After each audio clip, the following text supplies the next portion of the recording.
From the field notebook of Peter Vale, Fellow of the Royal Geological Society of the United Kingdom, compiled for the West Virginia Department of Health and Human Resources. There were 3 of us, all British. We were invited to assess the environmental condition of an abandoned coal mine in West Virginia. Our mandate was simple: to record the condition of the collapses in the old number 3 mine and confirm the company's claim that the mine was sealed and safe. We had to produce a genuine report, not a form letter pretending to comply with regulations. I was the geologist in the group. Dr. Simon Kerr, a biochemist with the stubbornness of a miner, was in charge of water and air sampling. Dr. Alistair Rhodes, older than us, was a professor of industrial archaeology and a folklore enthusiast. He went because rumors were circulating around the mine like coal dust. The pre-war cult of workers, midnight rituals, the saint of emptiness. To me, it sounded like Appalachian tales. Alistair said that if there was a cult, he wanted to see traces of it. On the 4th of October, we entered through an opening once boarded shut, but later broken apart by someone. We noted a sharp drop in temperature and that peculiar deadness of air that lingers in sealed places. The supports had long since rotted. From the roof hung stalactites of iron oxide, jagged and orange like teeth. "Roof above is solid," I said, tapping my lamp against a shale layer. "However, the side walls are rotten. If anything collapses, it'll be behind us." "Then we won't let it collapse," Simon replied, grinning like a pioneer. We walked the main drift for about 200 yards, stepping over rusted rails and empty carts. At the turn toward the old ventilation shaft, someone 100 years ago had built a wall of pit props, later reinforced with planks painted white. Across the planks wound symbols in charcoal, circles within squares, crude eyes, 3-stroke tally marks. Alistair came alive at once. "Here it is, the very cult traces," he said, tugging on cotton gloves. He found a gap where the paint had peeled, and together we pulled out one of the boards. The smell that escaped was different, not the simple mustiness of a mine. It was animal, ancient, dry rot, and something that had lived and died in the dark. We entered a small chamber carved out of coal, its walls smoothed to a black sheen by pickaxes. At the back of the room stood a stone block the size of a chest. It was not coal. It was a green-black metamorphic rock with flecks of pyrite sparkling in the lamplight. At the top was a shallow bowl carved into it, with grooves running down the sides. Alistair whispered almost reverently, as if in a temple, "An altar," and the language is simple enough to be understood. "Let's go," I said. However, he only shook his head. "We document, then leave. Simon, the air." Simon checked the instrument. Carbon dioxide elevated, but breathable. Oxygen sufficient. We were fine. We began our work. I photographed the chamber and measured the block. The stone was clearly not local. It must have been dragged here on sleds or on the shoulders of hundreds of men. The edge of the block had been polished smooth by time, but in the center there was a round opening. And then the mine coughed. It was a roof collapse somewhere behind the boarded wall, small, but strong enough for a wave of dust to roll across our boots. The sound was hollow and close, like thunder if it suddenly erupted inside the room itself. We froze. Another cough, louder. Then a heavy settling, and the supports in the passage behind us snapped with a deafening crack. The frame of the corridor shuddered and came crashing down. We rushed to the exit just in time to see it transforms into a pile of boulders and shattered beams.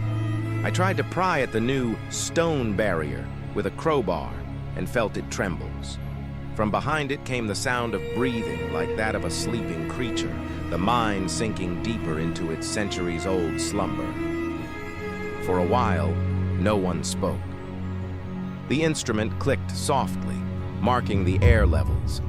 Somewhere in the darkness, drops fell into a pool. "All right," I said, "we dig."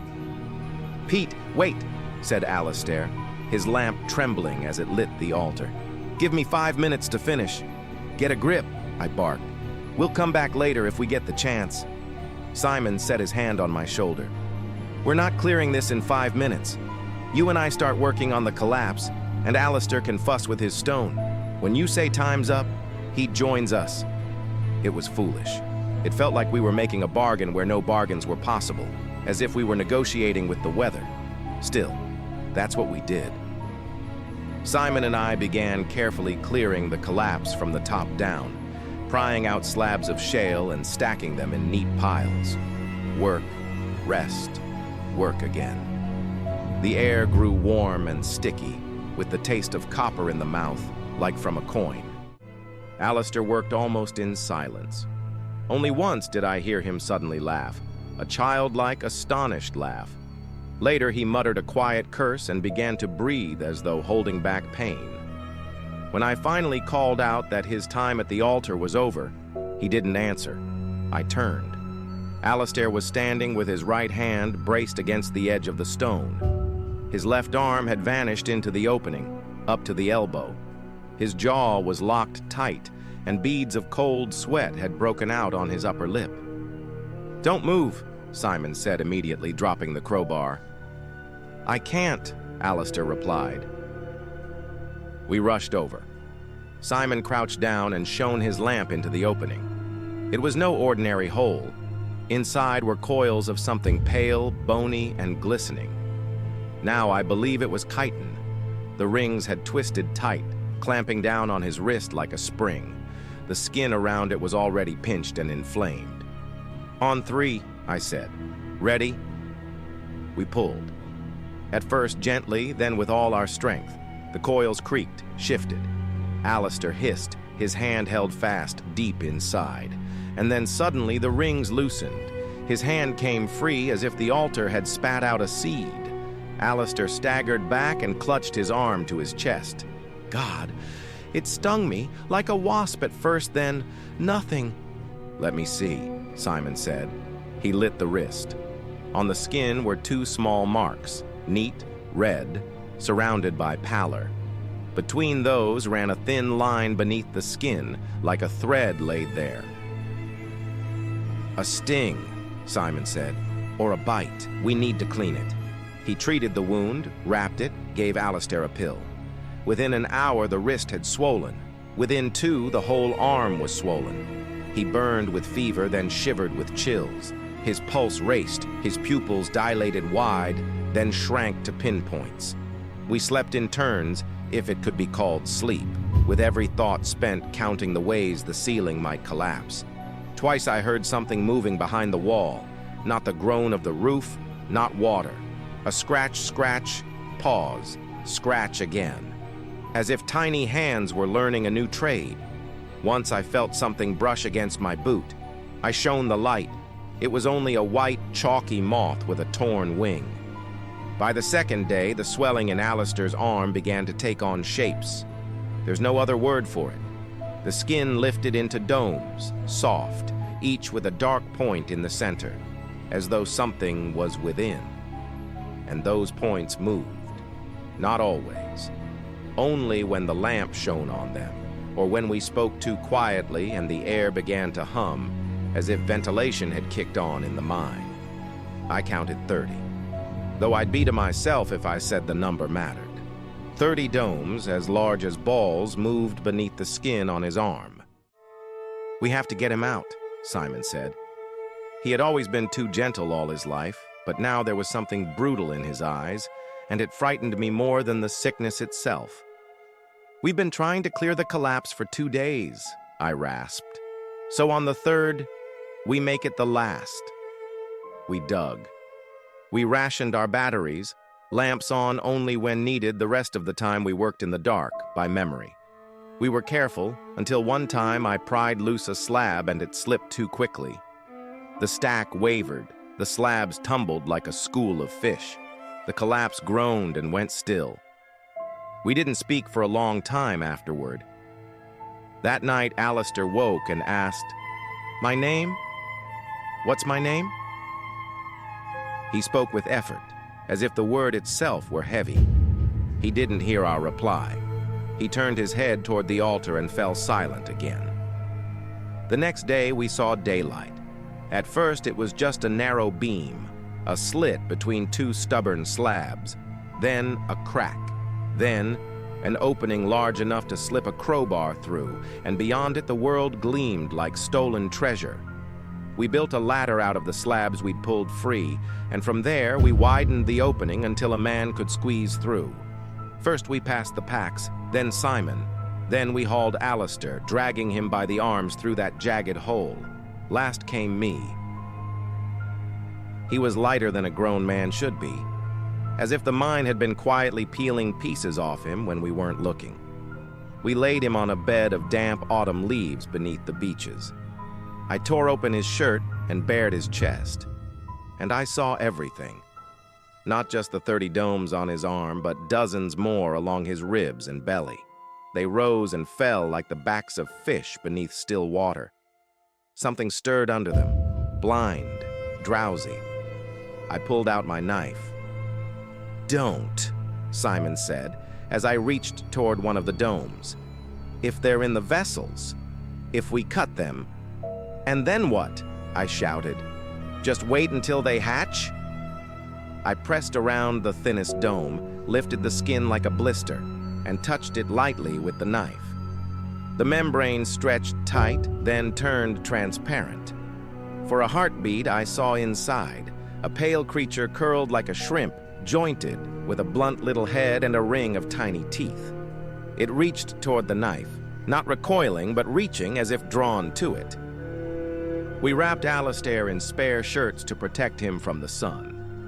Then we carried him in our arms to our truck. We walked as fast as we could, carrying him through the forest. The truck was a quarter of a mile down the forest road. We were 20 yards from the vehicle when Alistair's body arched like a bow. It wasn't a seizure. It was as if someone had yanked a string tied to his spine. The domes all swelled at once, taut like drumheads. A high, wet sound tore out of him, and I realized it wasn't his voice, but the bursting of the shells. And they burst all at once. Hot liquid drenched my hands. From his skin spilled 30 pale bodies, wriggling into motion. They weren't exactly insects. They had 6 thin legs ending in claws that clung to fabric and skin. Their bodies were soft, transparent, with greenish veins. However, the worst part was their heads, a ring-shaped mouth with teeth, surrounded by a fringe of sensitive hairs that trembled with each breath. They didn't need to fly. They moved very quickly and purposefully, straight to the nearest warm, damp, and dark place. They crawled into Alistair's mouth, into his nose, into his ears. They were trying to return home. Simon dropped Alistair when a dozen of the creatures hurled themselves at him. They clung to his palms, crawled up his wrists, scrambling toward his sleeves. He shook several off, crushed 2 under his boot without even looking down. His face was rigid, like a man holding his breath underwater. "Peter, blanket! Get the blanket!" There was a camping blanket in the back of the truck. I rushed over. After taking 3 steps, I heard Simon scream. I turned around and saw several creatures touching his neck where the dimple was. He cautiously reached out to them with his hands. Then his hands suddenly dropped down and slid to the sides. I started back toward them. I'd taken only 2 steps when the creatures rose from Alistair all at once, as a single body, and turned toward me, toward the heat, toward my breath. The first pale creature touched my cheek where my breath had warmed the air, and it burned like nettles. I swiped it away, but its ring of teeth caught me just enough to scratch the skin. I spun and ran. I didn't look back.